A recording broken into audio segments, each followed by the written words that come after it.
I'm Angie Hoffman, and we're going to review some general physical intervention techniques. The techniques you're going to see today are meant to maintain safety without causing harm to the aggressor. The first technique we're going to review is the one arm grab. I am Lorenzo Leo. I'll be helping out today. So, if an individual is going to grab one arm, first thing you can do is just ask them, can you please let go? And if that's not what their intent is, then you simply place one hand on their arm to support them, turn your wrist so that the most narrow part of your wrist is aligned with their finger and their thumb and their forefinger, and then pull away. The reason you're going to grab their arm is to support them. If they've got a really good grip and you just pull, they can fall your way or that way. So you're going to support them with the grab, twist at the wrist, and pull away, and then step away. The next technique we're going to discuss is the double arm grab. Simply two arms being grabbed.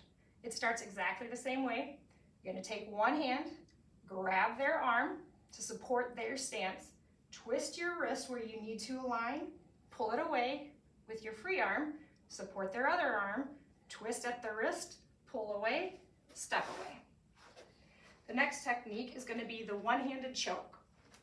With one hand on your neck, you're going to take both hands, grab their arm, push straight down.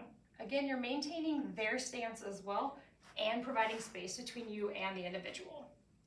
If they come at you with two hands, so a two-handed choke, you're going to just grab the one arm and make sure you are in between the arms. If it's outside, it will not work. So in between, push down, and then while holding this arm, you're going to kind of windmill and break that arm off their grip as well. The next technique is a punch. What you want to do is cross your arms at the wrists, keep your hands open, kind of in a cup shape.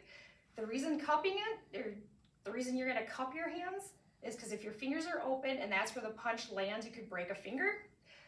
The reason you're not closing your hands entirely is because you don't want to indicate like a fist. So you cross your arms at the wrist, and then as the punch is thrown, you just block it in the same direction that it's already going. So if throwing the punch from the other direction, then it would look like that. The next technique is a kick. Obviously, if somebody's going to kick you and you can just get away from them, that would be step one. If you don't have that type of space to get away, and there is furniture that you could use to put between, that's another opportunity. But otherwise, if you're going to take the kick, you want to take it from the side, and you want to keep your feet planted. So kick's coming at you. Now, if you pick up your feet, say like you do this, then as the kick comes, you lose your balance. So you want to just keep your feet planted, turn to the side, and take it from the part of your body that can handle the kick best. The next technique is the short hair pull. So, you want me to talk through it? Sure. So if you've got short hair, like Lorenzo, and you, and the hand is holding the hair, you go ahead and you want to take the fist that's on the head, kind of flatten it out, and then as the hand is flattened out, the fingers open up. I'll show. So if this is what's on top of the head and it gets flattened out, then these fingers, the space, the grip, it loosens up, and for short hair, it's easy to pull hand away from. So you doing the technique? Simple as that. For long hair, a little more involved, but if an individual has a grip on your hair, you basically are going to support the hair between your head and their grip. So you're holding what you can, and then with your free hand, slowly work it out. It might take a little more, it might take a little less, but eventually you get their hand free from you, and then you're back to having accessibility again. Next, we're going to review how to escort somebody from a location safely. Level one is simply placing your hand on the back of their tricep. You start to walk forward to indicate to them that that's what you want them to do as well. Once they start walking forward, you can drop your hand down. From a level one, moving to a level two, your hand is currently placed on the back of the tricep. You switch hands, and this hand now goes to the small of the back, and again, you start walking forward. If they walk forward, you can put both hands back down.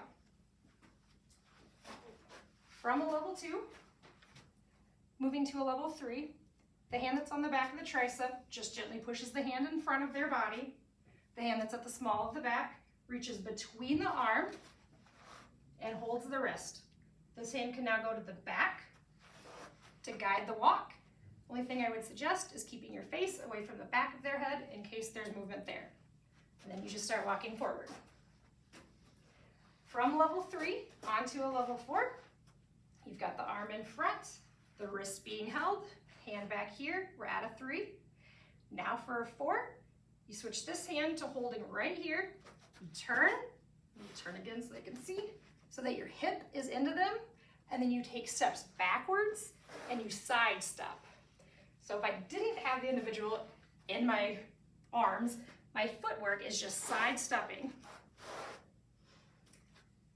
To build on the level 4, you've got the arm in front, you've got this hand holding right here, and you're to the side. So this is level 4. But we still have one arm that's free that could be aggressive. So with that, you take this hand, come around the top, grab the wrist again, and continue with the side steps backwards.